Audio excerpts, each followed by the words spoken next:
All right, so this video is called the Haitian and Latin American Revolutions. We're going to start with the Haitian Revolution because it's kind of a unique situation. So originally Haiti was a very prosperous French colony that sold sugar, had the sugar plantations like we talked about a couple units ago. They had a ton of slaves, and it wasn't called Haiti, it was called San Domingo.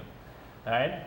It had a class system or hierarchy, a way to structure the social classes. So you had the first one, which are the white planters, the plantation owners. The second one were the free people of color. All right. The third were the poor whites, and the fourth were the slaves.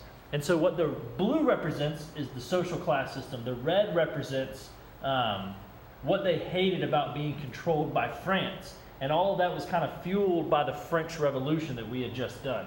So the white planters hated that the French government were getting involved in their business and trying to make slavery life a little bit easier when the French or the white people really wanted to drive slavery to get production up of sugar.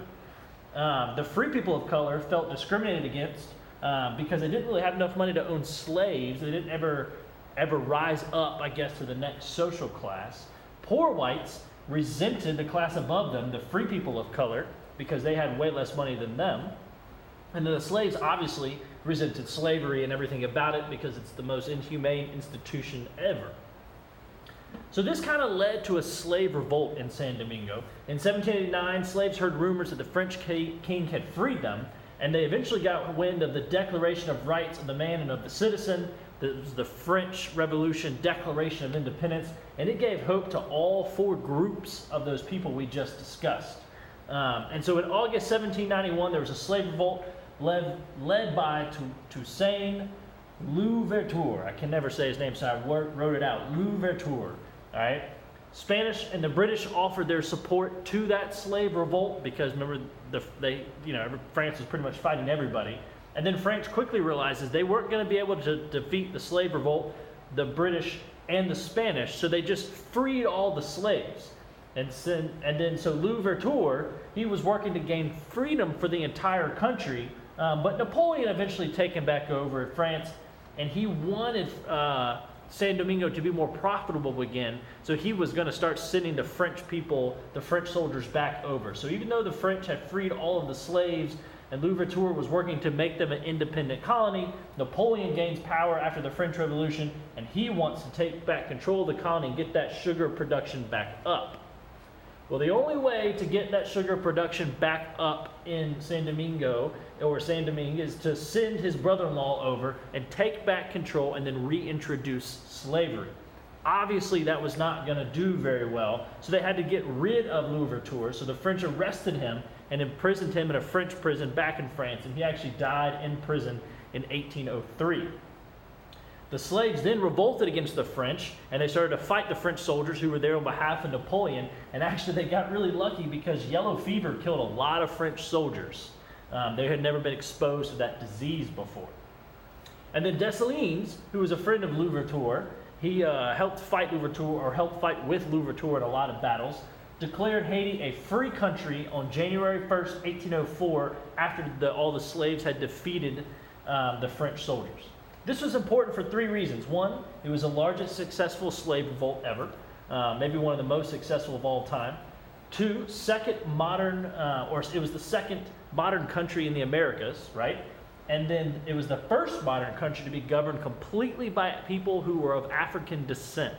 A lot of the slaves at that point had been born in Haiti, and so they, after the revolt, were able to take control of their own country.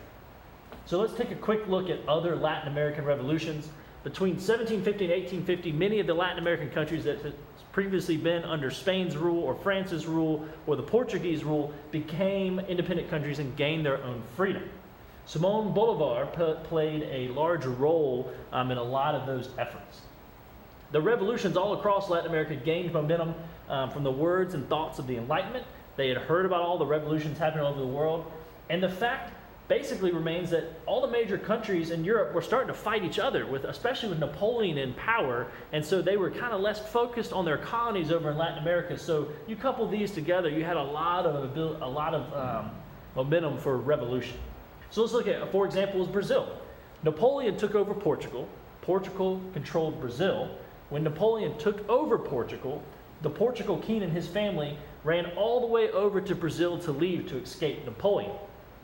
And then Portugal was like, hey, we need our king back. Do you mind coming back? So the king decided to go back to Portugal, but he left his son in charge of Brazil, Prince Pedro. All right, so his son, Prince Pedro, was then convinced by the Brazilian people to make himself the king of Brazil, and they set up their own independent country, which was a constitutional monarchy. So it was a revolution that didn't really have a lot of bloodshed, which is kind of cool.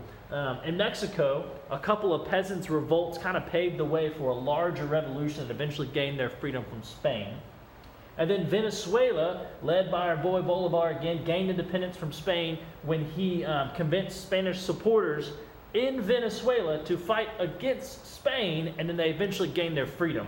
And he really helps get a lot of other areas their own freedom and become countries. And in South America and Latin America, you began to see nation states form all over Latin America into the countries that you see today.